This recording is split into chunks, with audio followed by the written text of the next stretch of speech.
Hey guys, in this video I'll show you how to build a navigation bar in Base44. It's very easy. All you need to do is just open up your project and come to the prompt section.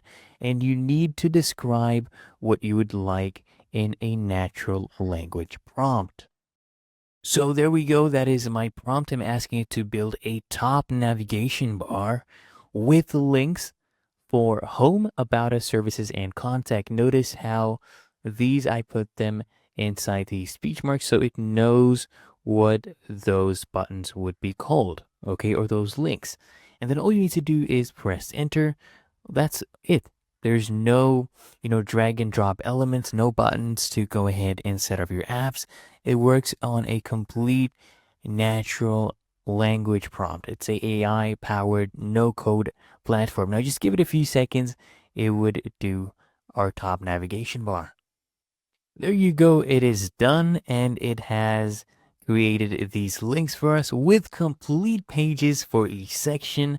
And if you want, you can easily go and edit those later on. So as you can see, this one looks pretty good. Let's test it out. Let's go and click on contact. Wow, they actually created a whole contact section. Everything. Wow, they even did services and about a section. Of course, you can prompt it to edit those as well. But that is how you can build a navigation bar in Base 44.